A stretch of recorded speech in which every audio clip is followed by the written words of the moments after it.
Fala pessoal, tudo bem com vocês? Meu nome é Renan Sinac, eu sou CSO da Leme Consultoria. É um grande prazer estar aqui com vocês para falar de um tema tão atual que é Employee Experience nesse momento de trabalho remoto, nessa jornada do home office, que para muitas empresas é uma jornada definitiva. Eu vou mesclar esse assunto com a experiência de implantação de benefícios flexíveis. E isso é um assunto conhecido por muitos RHs, por muitas empresas, mas ainda conhecido do ponto de vista teórico. Muitas empresas não sabem como é que se faz isso na prática, como é que isso ajuda na experiência e na jornada do seu colaborador na prática. Então, se esse é o seu interesse, fica aqui comigo. Vamos lá! Bem, vamos falar então sobre Employee Experience aplicado ao trabalho remoto e considerando também que muitas empresas permanecerão como empresas totalmente digitais, como é o caso da Leme, daqui por diante, porque encontraram nessa forma de operar uma forma saudável, sob diversas perspectivas, mas a gente não pode esquecer das pessoas e da sua experiência enquanto trabalha e por que trabalha dentro da sua organização. Por isso, eu vou incrementar esse assunto aqui com o tema benefícios flexíveis.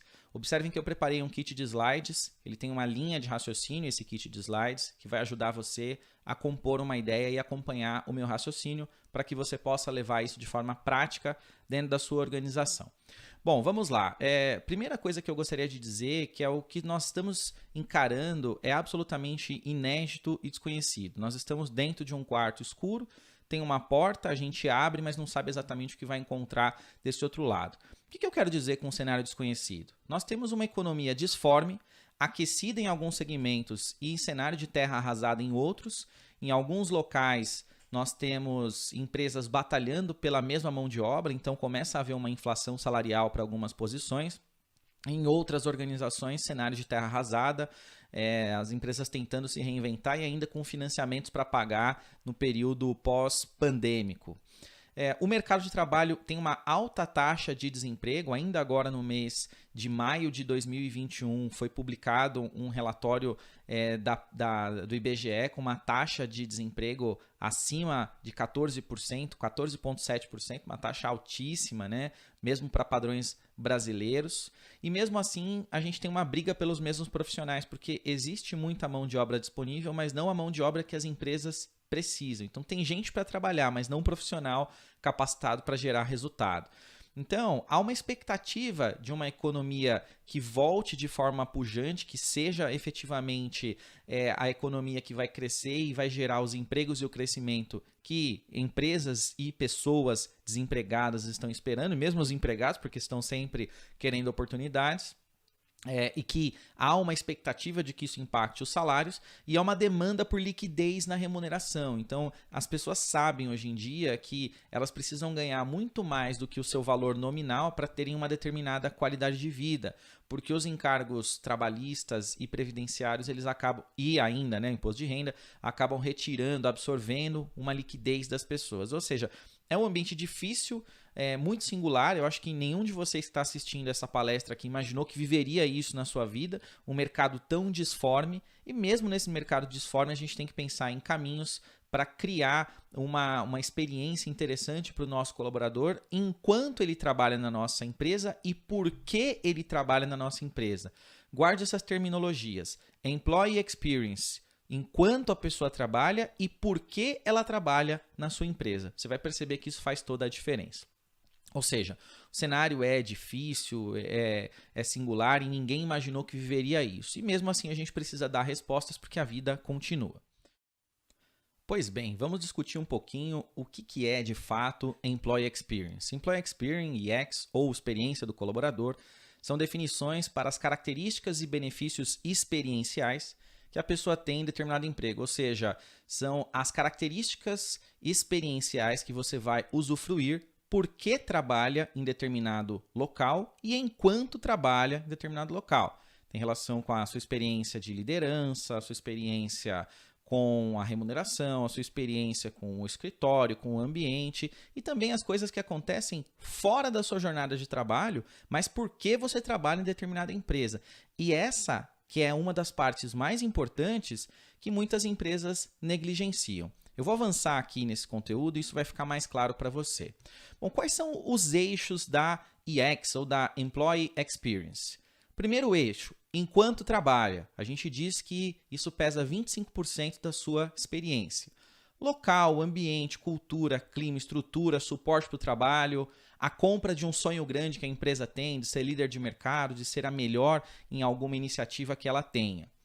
Outra parte, que são os outros 25%, são o longe do trabalho.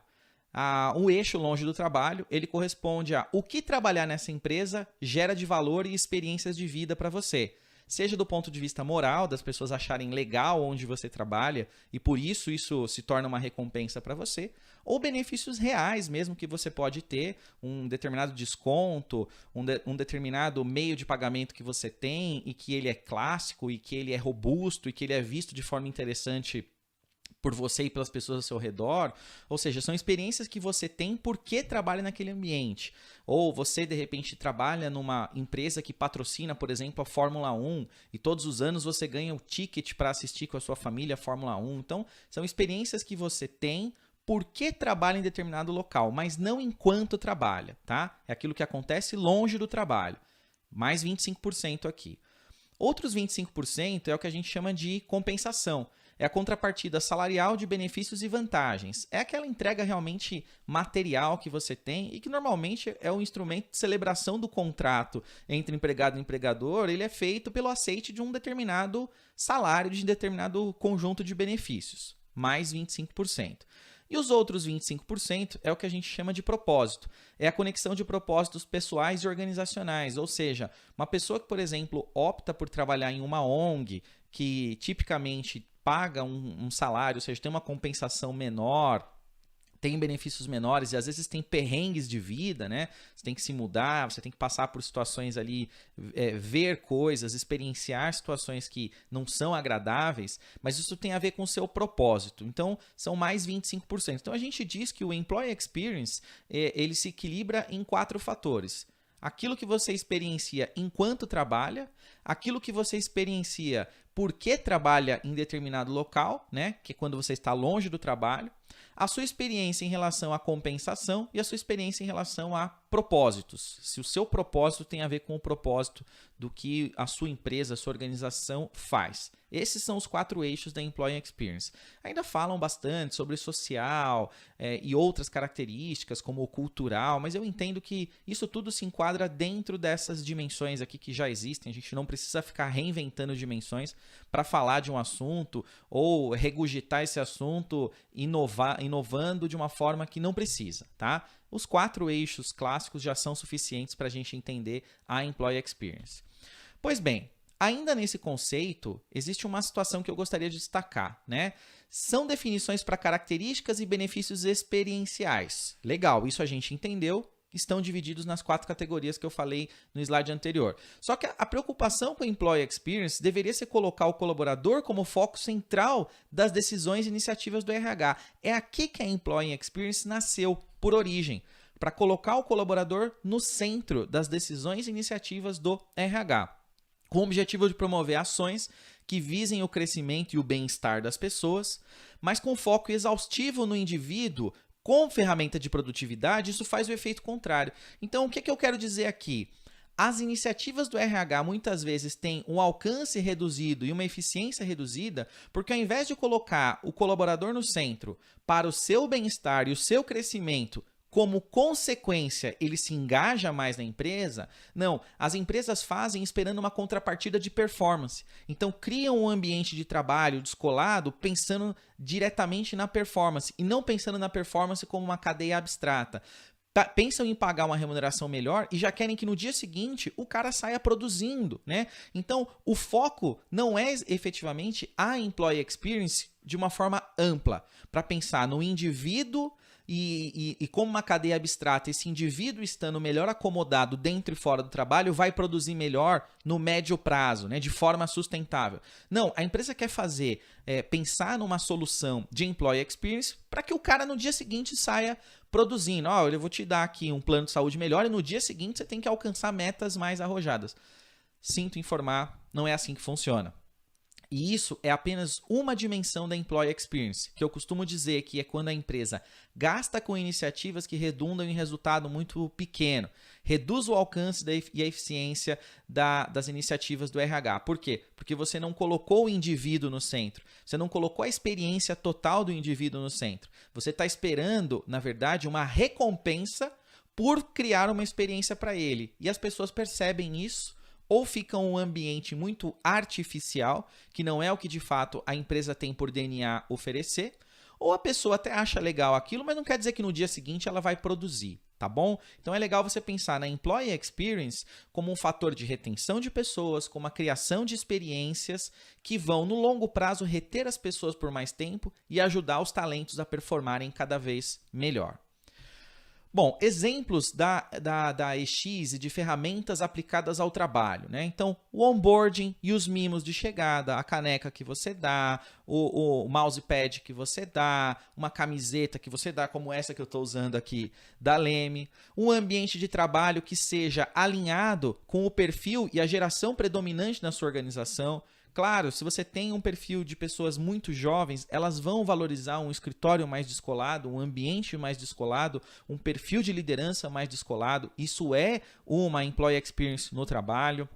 Um estilo de liderança que seja mais ou menos receptivo, mais ou menos orientador, está diretamente relacionado com essa experiência das pessoas. A cadeia hierárquica da organização, se ela tem uma hierarquia horizontal, matricial, que arquitetura de empresa que eu ofereço para esse colaborador experienciar no dia a dia, mais níveis hierárquicos, menos níveis hierárquicos. Tem um plano de cargos e carreiras, isso é material para as pessoas visualizarem como e quanto elas podem crescer, para elas também dosarem o quanto elas apostam naquela iniciativa profissional, ter ou não ter snacks para consumir ao longo do dia e cobrar ou não por esses snacks e pelo café, isso também tem a ver com Employee Experience. A cultura de one-on-ones, né? O que a gente chama de feedback one-on-one, isso tem a ver com como você vai experienciar o trabalho, principalmente a sua relação liderança, performance, satisfação e etc. Isso aqui é tudo acontece enquanto você trabalha no trabalho, tem um valor da experiência no trabalho. Isso é menos importante? Não, isso é super importante. Mas o que eu quero alertar para você é que pensar em Employee Experience e jornada do colaborador não é apenas durante a jornada dele profissional, das 8 às 18, das 8 às 17, das 9 às 18. Pensar em Employee Experience vai além. E isso é uma chave importante, inclusive para a melhora da percepção de valor em trabalhar na tua organização. Bom, eu proponho falar de Employee Experience sob uma nova ótica aqui. Eu não quero falar de Employee Experience, eu quero falar de People Experience.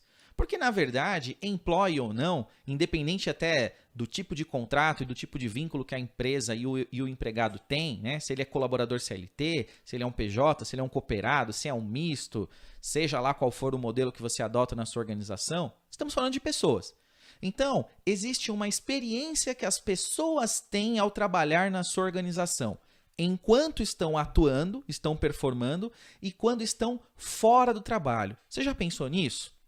Então não é Employee Experience, é People Experience. Uma outra questão, você observou como o mundo está descentralizado? Como alguns anos atrás você tinha poucos canais de televisão, depois vieram muitos canais de televisão na TV fechada, e depois vieram meios de comunicação como YouTube, Instagram, o próprio Facebook. E agora as coisas são descentralizadas, quer dizer, as pessoas têm experiências globais, não só experiências enquanto trabalham. Elas falam sobre a sua empresa mesmo fora da jornada de trabalho. Elas consomem o seu produto ou serviço ou indicam o seu produto ou serviço. Portanto, é People Experience e não apenas Employee Experience. Bom, Employee Experience versus People Experience. Eu preparei esse slide aqui para deixar mais clara a diferença entre essas duas coisas para vocês. Primeiro vamos falar de Employee Experience. Cria uma experiência para que as pessoas trabalhem melhor, ou tenta criar experiências para que as pessoas trabalhem melhor. Foco, novamente, não é no indivíduo, o foco é no resultado. Pensamento restrito ao colaborador como mão de obra. E uma lógica simplista de causa e efeito, ou seja, eu vou colocar um tobogã e reformar o meu escritório para a sua experiência ser melhor, para você trabalhar melhor. Eu vou criar uma sala de descompressão com videogame para você trabalhar melhor. Na sexta-feira eu vou te liberar ao meio-dia e não às 18 horas para você trabalhar mais nos outros dias até às 22. Ou seja, é uma lógica simplista. É uma lógica que acha que você vai criar alguma coisa de interesse para as pessoas e na sequência elas vão gerar resultado. Em comparação ao People Experience, foca na experiência de vida e é o fato da pessoa gostar de trabalhar na sua organização por todas as experiências que você consegue proporcionar enquanto ela trabalha e por que ela trabalha que faz ela ficar mais engajada. Empresa como um agente de aproximação da pessoa aos seus interesses e necessidades. Ou seja, a empresa não está fazendo aquilo apenas para que o indivíduo trabalhe melhor. A empresa é uma ponte, é um atalho para que o indivíduo possa encontrar, para que a pessoa possa encontrar respostas para os seus anseios e o atendimento das suas necessidades. A empresa presente na vida das pessoas, realmente geradora de uma experiência de vida. E uma lógica complexa de causa e efeito que entende que é um emaranhado de coisas que vão ajudar a pessoa a se sentir engajada por inteiro para que ela vá performar melhor. E não uma lógica simplista de que você vai colocar um tobogã e vai dar uma cadeira nova e as pessoas sairão performando loucamente e super felizes. Isso não existe, tá? É uma demagogia que a gente muitas vezes tenta se enganar e ao longo do tempo e da maturidade vai vendo que ela não dá resultado. Porque a lógica de gestão de pessoas acontece numa cadeia complexa e não numa cadeia simples de causa e efeito. Pois bem, olhando para a EX de outra forma, eu vou chamar ainda de Employee Experience porque esse é o termo que colou no mercado, mas eu prefiro entender como People Experience. Então vamos lá. Eu tenho o onboarding, tenho as trilhas de aprendizagem, os programas de upskilling e reskilling, o ambiente descolado, a avaliação de desempenho, a cultura de one-on-one. Isso aqui tudo foca a dimensão da empresa, esse foguetinho aqui, e não a dimensão do indivíduo. Pô, então quer dizer que eu tenho que parar de fazer isso? Não, você deve continuar fazendo isso na sua organização, mas não apenas isso. Observe que isso foca a jornada do colaborador enquanto ele trabalha. Dos 4 eixos que eu disse para vocês que compõem a EX, ele atende apenas 25%, enquanto você trabalha no local de trabalho e não o porquê você trabalha, tá certo? E não a dimensão do que você percebe de experiência em razão de trabalhar na organização X ou Y. Bom, vou falar um pouquinho aqui da minha experiência pessoal com a questão da Employee Experience, ou de tudo que tem a ver com a jornada de uma pessoa no seu ambiente de trabalho ou por que trabalha lá. Eu vou contar um caso aqui da minha esposa. A minha esposa ela trabalhou durante 10 anos numa companhia aérea americana. E por conta disso, a gente teve a oportunidade de viver algumas experiências, como viajar de primeira classe, conhecer vários locais do mundo mesmo com um dólar alto, vivenciar hotéis de alto luxo e também a questão de você ter a certeza de que determinada característica que a empresa tem introjeta no estilo de vida da sua família e logo não era Employee Experience, era People Experience, porque eu que não trabalhava na empresa também vivia a cultura da aviação, assim como a minha esposa durante vários anos, porque ela trabalhou em mais do que uma companhia aérea. Isso tem valor para mim. Eu olho para as fotos, isso tem muito valor. Isso tem uma memória, tem algo registrado na minha mente e no meu coração. Nós, quando ela optou por sair dessa jornada para entrar em outra jornada profissional, isso foi um fator de decisão. Durante muitos anos, isso foi um fator de retenção, muito maior do que ter um chefe bacana, ter um líder que fosse inspirador, ou benefícios e salário, esses típicos de mercado, como vale alimentação e vale refeição. Isso eu quero dizer para você que cria uma jornada de vida e não uma jornada de emprego. Isso é um valor, tem um valor emocional para mim. E também tinha para minha esposa. Tanto é que ela permaneceu nessa organização por 10 anos, muito acima do benchmark que nós temos de retenção de talentos nos dias de hoje. Eu tenho outros amigos que trabalham, por exemplo, em companhias que fazem pasta dental, escova de dente, e a pessoa tem uma jornada muito legal, porque ela tem um patrocínio que a empresa faz para a Fórmula 1. Então ela ganha os tickets da Fórmula 1.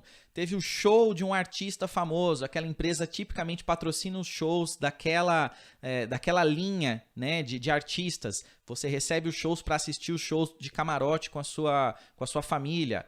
Na sexta-feira você sai mais cedo para cuidar da sua vida. O afastamento, no caso da maternidade ou paternidade, ao invés de ser o período típico, você ganha mais 2 meses. Quer dizer, são experiências fora do trabalho, mas que te mantêm engajado no trabalho. Você acha que aquilo tem um valor de vida e não apenas um valor para gerar resultado para a empresa. Percebe como a People Experience ela tem um valor enorme dentro desse contexto? E isso que eu gostaria de chamar a atenção para vocês. E qual é a conclusão que isso nos traz? Você, quando pensa em jornada do colaborador e quando pensa em Employee Experience, deve avançar para o People Experience e fazer a seguinte pergunta. O que é que a pessoa tem de vantagem ou de experiência em função de trabalhar na minha empresa? E não apenas o que eu proporciono de Employee Experience na jornada produtiva desta pessoa. Essa é uma sacada muito legal e as empresas que rompem essa barreira são aquelas que conseguem conquistar uma taxa de retenção maior dos seus talentos, mesmo não sendo a empresa mais atrativa do ponto de vista de salário e de benefícios. Você vai observar ao longo do tempo que empresas pequenas conseguem uma taxa de retenção muito grande dos seus colaboradores, mesmo não tendo salário total, ICP, ILP e benefícios tão vantajosos quanto empresas de grande porte. E por quê? Porque na empresa pequena você interage com o dono e com os sonhos do dono, você compra aqueles sonhos, porque há um churrasco e você vê o dono da empresa mexendo os espetinhos e você vai lá e faz parte. Não é raro você ter um convívio com pessoas da família, que é a família empreendedora. Isso é People Experience, é a visão ampliada da relação de trabalho. É a relação entre empresa e pessoa e não empresa e empregado, não empresa e colaborador. Pense sobre isso. Bom, nesse ponto aqui, você já deve estar pensando assim, poxa, mas eu não sou uma companhia aérea e a minha empresa não patrocina a Fórmula 1 ou um determinado show para que eu possa conceder tickets para você ir com a sua família ficar no camarote. O que eu posso fazer, né? Eu vou chegar lá, tá? Dê paciência, dê oportunidade para mim que eu vou chegar lá, eu vou te explicar alguns caminhos que você pode tomar. Mas eu queria reforçar que as coisas que nos marcam positivamente são aquelas que proporcionam experiências para além da jornada de trabalho e não apenas na jornada de trabalho. Portanto, se você é de recursos humanos ou você é gestor da empresa, pense em Employee Experience não apenas do ponto de vista da jornada ou do horário de trabalho produtivo do seu colaborador. Pense de forma mais ampla. Bom, uma reflexão aqui, né? Como é que a sua empresa pode provocar experiências de valor para além do trabalho e que favoreçam a criação de uma conexão emocional com o seu colaborador? Essa é a nossa interrogação. Eu acho que até aqui você entendeu o quanto é importante pensar em People Experience e não apenas em Employee Experience. Mas como é que eu faço isso no contexto da minha empresa? Daqui para frente eu vou explorar um pouquinho algumas alternativas com você e uma delas que eu acredito bastante, que eu inclusive aplico aqui juntamente à minha equipe e à gestão de RH da nossa empresa e para muitas empresas que nós atendemos ao longo dos últimos 25 anos. Bom, vamos falar aqui de benefícios flexíveis. Quando fala disso aqui, muita gente cai da cadeira, tem muita gente que também pensa nisso como um tabu, não se atentou que após a reforma trabalhista de 2017, nós temos possibilidades materiais de implantar benefícios flexíveis e que existem muitos fornecedores que podem te ajudar nisso, para que você, que não é uma empresa que tem, por definição e por DNA, condições de provocar uma experiência na jornada do seu colaborador, por ser uma empresa de aviação, por exemplo, ou do setor hoteleiro, existem alternativas para você gerar experiências. E uma delas é a trabalhar com benefícios flexíveis. Bom, primeiro vamos falar aqui o que são os benefícios flexíveis no mix de remuneração. São composições de benefícios que a empresa oferece aos seus colaboradores e que permitem a incorporação do estilo de vida, preferências e necessidades de cada pessoa na escolha diária sobre como usar o valor destinado pela empresa. Em outras palavras, cada pessoa utiliza o valor de benefícios da forma como achar melhor. Ah, Renan, mas isso não é a mesma coisa que salário? Não. O salário tem encargo previdenciário, encargo trabalhista, pesa para a empresa e o colaborador não tem liquidez porque ainda vai ter o imposto de renda. Ou seja, o imposto de renda vai consumir parte dos recursos que gerariam para ele uma experiência. Além do que, o dinheiro é frio, o dinheiro não tem significado. O dinheiro é mais flexível do que os benefícios flexíveis e por isso ele não tem significado para além de pagar as despesas ou de um sonho utópico que as pessoas têm de que ao ganhar mais elas ficarão mais felizes. De fato, elas ficarão por um tempo, mas logo depois aquilo vai passar. Então, como é que eu, como empresa, posso gerar experiências de valor para o meu colaborador e que ele vai ter essas experiências em função de trabalhar na minha empresa, que é algo bacana, que é algo legal, mas eu não sou uma empresa com um DNA de geração de valor para o indivíduo como essas empresas de turismo ou como os exemplos que eu dei das empresas que patrocinam shows e eventos, né? Então vamos pensar em benefícios flexíveis. Bom, vamos avançar aqui. O Beneflex, que é como a gente chama o mix de remuneração que tem benefícios flexíveis, como instrumento decisivo para a Employee Experience. O programa de benefícios flexíveis, ele apoia as pessoas na geração de experiências de vida e memórias com os recursos obtidos em razão do trabalho. Algo muito mais duradouro e estruturado com uma lógica de indivíduo no centro. Ou seja, a pessoa passa a poder viver experiências que ela não teria condições ou que ela não faria essas opções em razão de trabalhar na sua empresa. Em termos de benefícios em saúde emocional, como, por exemplo, coaching, counseling, mentoria e até mesmo os tratamentos conjuntamente a psicólogos que existem, que as pessoas precisam, mas muitas vezes elas não tomam iniciativa porque não tem um incentivo nessa direção, né? As chamadas terapias. Estou apenas dando um exemplo aqui dentre inúmeros que podem acontecer. Mas a grande sacada é, você reparou como, por exemplo, nesse período da pandemia, quantas pessoas ficaram com um benefício preso porque elas não podiam utilizar aquilo em outra categoria? E na prática, quando ela foi para casa trabalhar, foi arremessada do ambiente de trabalho para sua casa, o estilo de vida mudou. E ela não podia utilizar um benefício que ela tinha para incorporar nesse novo estilo de vida, que foi aquele período da quarentena severo que nós tivemos. E o que as empresas podiam dar de resposta? Nada, porque elas estavam presas num modelo em que eu vou proporcionar uma experiência para você aqui, tá? Não é uma experiência para você enquanto indivíduo, é uma experiência para você enquanto trabalhador aqui na sua jornada produtiva de trabalho. Pessoal, isso é uma forma muito antiga de se ver a relação de emprego. Isso não é uma forma atual da indústria 4.0, da gestão moderna que nós temos. A gente precisa pensar de uma forma um pouquinho mais ampla, colocando o indivíduo no centro. Bom, como é que o benefício flexível então pode ajudar a mudar o jogo? RHs em transição para o mundo 4.0. Empresas que se planejam por uma realidade estável. A realidade, na verdade, é instável. Veja o que aconteceu em 2020. Pandemia, recessão econômica, inflação. O saldo do colaborador fica preso, tem uma queda de qualidade de vida e, portanto, uma experiência ruim. Tanto a Employee Experience quanto People Experience. Porque o cara não consegue comer o que ele quer, já que agora ele foi para casa e o estilo de vida cotidiana dele não é o mesmo estilo que ele tinha quando almoçava no restaurante perto de onde eram as instalações da sua empresa, onde eventualmente ainda são as instalações da sua empresa. Então, esse é o RH em transição, aquele RH que reluta, que refuta, né, em fazer as coisas para acompanhar a modernidade, para criar experiências de valor para as pessoas em função dos medos. Os medos são maiores do que a vontade de acertar e aí você não gera experiências de valor. E tem os RHs que já migraram para o mundo 4.0.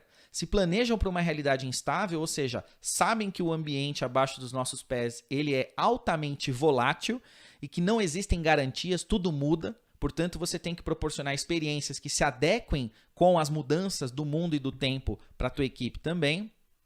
Pivotaram rapidamente em 2020. Pivotar é um termo para mudar a rota, né? É um termo que a gente usa muito em startups. Então, rapidamente se adaptaram à demanda. Mandaram suas pessoas para casa de uma forma estruturada, porque já tinham a visão que isso podia acontecer, tinham, de alguma forma, a flexibilidade junto aos seus benefícios e proporcionaram valor para o seu colaborador para que você pudesse amenizar todo o choque que já há, político, econômico e o medo que nós temos mesmo desse cenário aí de pandemia, que acho que nenhum de nós havia vivido algo tão intenso assim antes. Tem um saldo flexibilizado para as pessoas utilizarem, mantém a qualidade de vida do seu colaborador e proporcionam uma experiência positiva. Ou seja, essas duas empresas aqui que eu comparei, a da esquerda, a em transição e a que já fez a migração, elas proporcionam experiências muito diferentes para o seu colaborador fora do trabalho. Mas por que elas conseguem fazer isso? Porque tem uma parte que já está pensando, já está antecipando tendências, e tem uma outra parte que ainda está pensando em legislação, em medo, e por quê. E quando você decidir fazer, todo mundo já fez. E aí a sua Employee Experience já vai ser a mesma coisa que todas as outras, né? Então chegar na frente é muito importante, tá? Pensar em ter um RH competitivo é muito importante. Bom, lembra que eu falei para você sobre a atuação dos benefícios flexíveis? Que eu tenho 25% da sua employee experience enquanto você trabalha, mais 25% longe do trabalho, mais 25% da compensação e os outros 25% eram do propósito, né? Que aí é aquela pessoa que aceita qualquer condição de trabalho e fora do trabalho também, por trabalhar naquela organização. Quem trabalha numa ONG, por exemplo, às vezes tem a perseguição de um madeireiro, né? Porque aquilo é uma causa de vida, é um propósito de vida. Nisso a gente não consegue atuar. Isso as pessoas vão escolher a sua empresa, a sua organização. Mas nesses outros 75% aqui, como RH nós conseguimos. Então eu consigo criar uma sensação de compensação para você interessante com benefícios flexíveis. Eu consigo gerar uma experiência legal enquanto você trabalha, criando para você um meio de pagar e de consumir o que você quer que seja mais adequado às suas vontades e não à minha imposição ou uma imposição legal. E longe do trabalho, você também consegue ter uma experiência muito legal com os benefícios flexíveis para a cultura, para a qualidade de vida, para cuidados pessoais, para a saúde, para a inteligência emocional, para a saúde emocional e mesmo para boa e velha fome, né, que a gente tem. Então, observe que se você não é uma empresa que tem um diferencial típico, como as empresas do setor hoteleiro que eu citei, por exemplo, para você, você tem que criar esse diferencial que não é inato, você vai ter que criar um diferencial. E o benefício flexível é uma ótima alternativa para melhorar a employee experience da tua equipe, do teu colaborador. E ele não custa nada para você implantar, tá? Ele é de graça. Isso que é o mais legal. Bom, o que a empresa pode flexibilizar? Gerar essa experiência ao colaborador traz riscos para a empresa? Isso é o que eu mais ouço quando a gente fala de transformar uma empresa para uma lógica do mundo digital e dessa indústria 4.0 que nós temos hoje, né? O que a empresa pode flexibilizar? Gerar essa experiência ao colaborador vai trazer riscos para a empresa? Bom, o que eu tenho a dizer para você é o seguinte. Primeiro, gerar essa experiência ao colaborador vai trazer custo para a empresa? Não, não mais do que você já tem. Traz risco para a empresa? Não mais do que você já tem se você fizer as coisas adequadamente e respeitando acordos e convenções coletivas. É claro que se você rasgar o acordo ou a convenção coletiva, você estará sujeito a sanções de ter descumprido um contrato. Mas você pode trabalhar com uma lógica de benefícios flexíveis de modo, inclusive, a ter certo nível de economia com encargos trabalhistas e previdenciários e ainda melhorar muito a percepção de liquidez do seu colaborador e a experiência dele enquanto ele trabalha e por que ele trabalha, né? Então, a empresa pode flexibilizar tudo. Absolutamente tudo. Na próxima lâmina eu vou mostrar para você. E essa experiência ao colaborador não traz riscos para a empresa se você fizer da forma adequada. O que eu posso flexibilizar? Vale refeição, vale alimentação, gestão do vale transporte, mobilidade urbana, pagamento de boletos, auxílio home office, auxílio educação, vale cultura, auxílio creche, auxílio saúde para gastos em farmácias e laboratórios e até mesmo campanhas de incentivo. Isso aqui, principalmente a parte de refeição, regulamentado pelo PAT. Por quê? O RH define as categorias em que o valor pode ser usado e como pode ser usado e cria essas categorias em função do seu perfil populacional e faz sugestões. Se a pessoa não quiser consumir naquela direção, se ela quiser ter uma outra experiência de vida, ela faz o rebalanceamento de saldo naturalmente, respeitando as categorias e os parâmetros que a gestão de RH colocou antes, porque está seguindo acordos e convenções coletivas e porque está sendo, de certa forma, um bom mapeador da realidade e das demandas da sua população. Ou seja, o benefício flexível é um dos passos que você pode dar para melhorar a employee experience do seu colaborador e transformá-la em People Experience. Bom, eu espero ter ajudado você a ter uma visão ampliada sobre Employee Experience, People Experience e benefícios flexíveis. Se você gostou do que você assistiu, deixa aqui o seu joinha e, por favor, me siga também nas redes sociais. Será um prazer estar contigo na sua jornada. Um abraço e tchau, tchau!